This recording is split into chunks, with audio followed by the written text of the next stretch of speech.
Hello guys, welcome to another video of stock market funds modern diagnostic and research centre limited. Guys, इस IPO का आज day 3 का subscription open हो रहा है। जानेंगे लाइव सब्सक्रिप्शन, जीएमपी कितना चल रहा है, लिस्टिंग कितना मिलेगा, अप्लाई करिए, फिर परफॉर्मेंस कैसे देखने को मिला, फाइनल डिसीजन क्या ले, लास्ट डे है तो फाइनल डिसीजन क्या लेना चाहिए, इन सभी पॉइंट्स को डिस्कस करेंगे। चलिए फ्रेंड्स, वीडियो को स्टार्ट करते हैं। और ये कोई रिकमेंडेशन वीडियो नहीं, इसलिए जो भी फाइनल डिसीजन होगा अपने रिस्क पर लीजिएगा।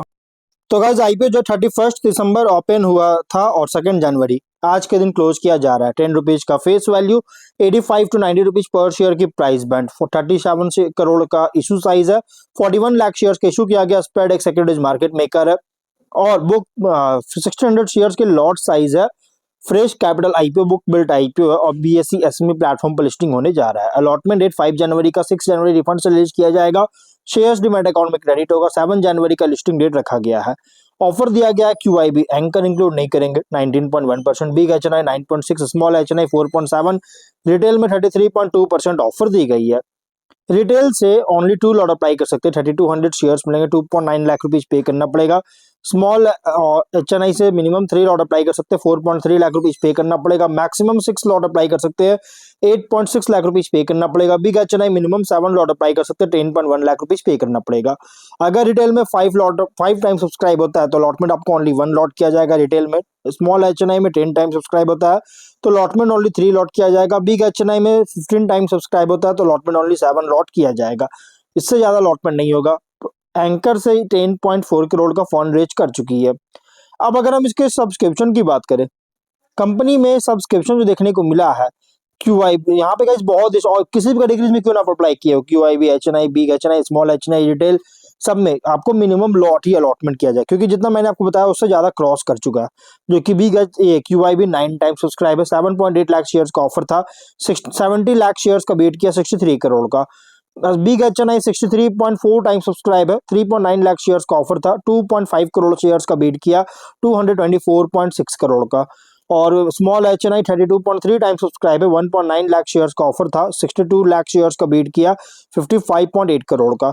रिटेल में 33.8 टाइम सब्सक्राइब है, जो कि 13.6 लाख शेयर्स का ऑफर था, 4.6 करोड़ शेयर्स का बीट किया, 415 करोड़ का। No doubt guys, QIB, HNI, retail बहुत ही स्ट्रॉन्ग सब्सक्राइब है। टोटल 30.9 टाइम का सब्सक्रिप्शन देखने को मिला, 8.4 करोड़ शेयर्स का बीट किया, 758.7 करोड़ का बीट किया, 18,012 करोड़ का, 18,012 एप्लीकेशन सबमिट किया है और बहुत ही स्ट्रॉन्ग सब्सक्रिप्शन देखने को मिला है। जीएमपी कंपनी का है, इस बार का 13 रुपीज का ट्रेड कर रहा है, जो कि 14.4% की एक अच्छी मॉडरेट लिस्टिंग मिलने जा रहा है। स्ट्रॉन्ग तो नहीं, लेकिन हाँ मॉडरेट लिस्टिंग मिलने जा रही है। 103 रुपीज का एस्टिमेटेड लिस्टिंग प्राइस, 20,800 रुपीज का एस्टिमेटेड प्रॉफिट सिंगल लॉट पर मिल सकता है। बिजनेस की बात करते हैं। देखिए, बिजनेस में मैं ज्यादा कुछ बात नहीं करूँ, मैंने ऑलरेडी इसको वीडियो बना रखा है, जो कि पैथोलॉजी और रेडियोलॉजी टेस्ट प्रोवाइडर है और इससे रिलेटेड सभी सर्विसेज वन रूफ के अंडर प्रोवाइड करता है। इसका ऑपरेशन इंडिया के 8 स्टेट्स में है, जिसमें 21 सेंटर्स है और लगातार एक्सपेंशन भी कर रही है। और हब एंड स्पोक मेथड के साथ कंपनी जो है एसेट लाइट ऑपरेशन ऑपरेट करती है, जो कि हायर मार्जिन दे रही है इसमें। और बहुत ज्यादा कंपटीशन और फ्रेगमेंटेड सेगमेंट के जो सो राइज होता हुआ देखने को मिल रहा है, बढ़ता हुआ देखने को मिल रहा है, जिसके कारण गाइस इसका मतलब कि जो ट्रेंड्स है इसको मेंटेन करने का उम्मीद कर सकते हैं, मतलब कि कंपटीशन होने के बाद भी। रीजन कि कंपनी ये जो बिजनेस है ना, ये एक तरह से हेल्थ केयर सेक्टर में बिजनेस करता है, जो कि रेवेन्यू बढ़ते जा रहा है, क्योंकि जिस तरह से डिजीज वगैरह बढ़ रही है, प्रॉब्लम्स बढ़ रही है, टेस्ट वगैरह बहुत ज्यादा भी जैसे इंक्रीज होता है देखने को मिल रहा है, इसकी वजह से इस कंपनी को एडवांटेज मिल सकता है। फाइनेंशियल 25 में 15% का रेवेन्यू, 55% का प्रॉफिट इंक्रीज किया, जो कि 78.8 करोड़ का रेवेन्यू, 9 करोड़ का प्रॉफिट। फर्स्ट क्वार्टर में 22.7 करोड़ का रेवेन्यू, 3 करोड़ का प्रॉफिट है। तो फाइनेंशियल अगर देखिएगा तो टॉप लाइन हो या बॉटम लाइन, कंसिस्टेंट ग्रोथ देखने को मिल रही है। और डेट है 30.4 करोड़ का। ऑब्जेक्टिव क्या है, तो कंपनी डायग्नोस्टिक सेंटर और लेबोरेटरीज के लिए मेडिकल इक्विपमेंट के परचेज में कैपेक्स करना चाहती है। वर्किंग कैपिटल रिक्वायरमेंट और कुछ आउटस्टैंडिंग बोरोविंग्स है, उसका रिपेमेंट करना चाहता है और जनरल कॉर्पोरेट पर्पस के लिए फंडिंग चाहती है, इसके लिए आईपीओ लेकर आया है।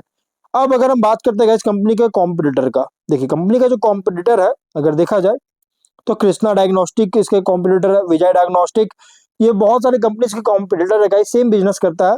और जो कि विजय डायग्नोस्टिक और कृष्णा डायग्नोस्टिक है कंसोलिडेटेड बेसिस पे बिजनेस करती है, लेकिन मॉडर्न डायग्नोस्टिक जो है ये स्टैंडअलोन में बिजनेस करता है। अब बात करते हैं फाइनल डिसीजन। ये डिपेंड करता है इसके स्वॉट में, बिजनेस के ऊपर। देखिए स्वॉट में आपको कंफर्म हो जाएगा फाइनल डिसीजन क्या लेना चाहिए। स्ट्रेंथ अगर देखिएगा तो जिस हेल्थ केयर, डायग्नोस्टिक और मेडिकल टेस्टिंग सेगमेंट में ऑपरेट होता है, जो कि पैथोलॉजी, रेडियोलॉजी, इमेजिंग और लेबोरेटरी सर्विसेज प्रोवाइड करती है। और डायग्नोस्टिक सेंटर जो है ना, ये रिकरिंग डिमांड के ऊपर मतलब कि देखने को मिलता है। क्यों? कि मेडिकल टेस्ट के लिए पेशेंट पॉपुलेशंस में बीच में देखिए इसके लिए ऑन गोइंग बहुत लगातार जरूरत पड़ रही है, इसके कारण रिकरिंग डिमांड देखने को मिलता है। और मल्टी सर्विस ऑफर करता है पैथोलॉजी और इमेजिंग, जिससे ब्रॉडर पेशेंट बेस को अट्रैक्ट करता है और पर पेशेंट रेवेन्यू पोटेंशियल के लिए भी इंक्रीज करने में हेल्प करता है। और कंपनी जो है ग्रो, जिस तरह से हेल्थ अवेयरनेस और प्रिवेंटिव केयर ट्रेंड्स इंडिया में ग्रो कर रही है, इससे कंपनी को बेनिफिट मिल सकती है।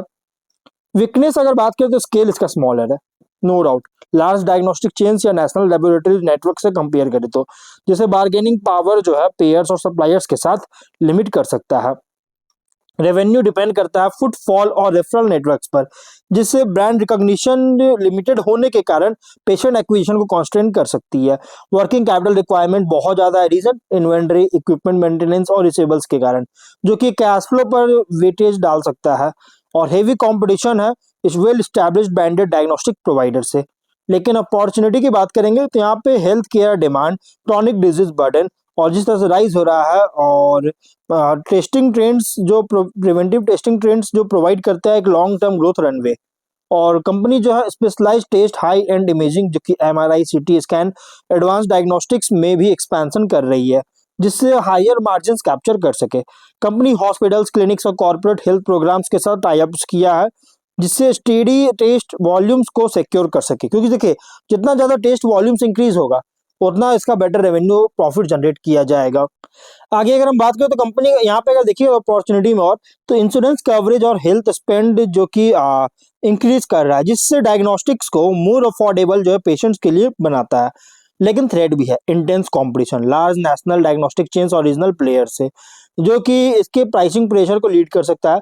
रेगुलेटरी और क्वालिटी कॉम्प्लायंस रिक्वायरमेंट्स, जो कि एक्रेडिटेशन या एनएबीएल स्टैंडर्ड्स, जो कि इसके ऑनगोइंग इन्वेस्टमेंट को डिमांड कर सकता है। इकोनॉमिक डाउनटर्न या डिस्क्रिशनरी हेल्थ केयर में रिड्यूस्ड होता है, स्पेंडिंग में रिड्यूस होता है, तो टेस्ट वॉल्यूम्स को डैम्पन कर सकता है। रैपिड टेक्नोलॉजी चेंजेस या कैपेक्स, मतलब कि कैपिटल एक्सपेंस चाहिए होगा जो कि एडवांस्ड इक्विपमेंट में के लिए, जिससे फाइनेंस को स्ट्रेन कर सकता है। अब पीयर कॉन्टेक्स्ट की बात करते हैं तो अगर लार्ज डायग्नोस्टिक चेन से कंपेयर करेंगे तो ये स्मॉलर है, लेकिन मोर रीजनली फोकस्ड है, रीजनली ज्यादा फोकस है, जो कि कॉम्पिटेटिव एज, इसका पर्सनलाइज सर्विस और लोकल प्रेजेंस है। लेकिन यहाँ पे इसके स्केल और ब्रांड रीच जो है ना, ये लिमिटेड है। मिड टियर डायग्नोस्टिक प्रोवाइडर से कंपेयर करेंगे तो ये service, health service breadth, pricing और क्वालिटी पर compete करता है।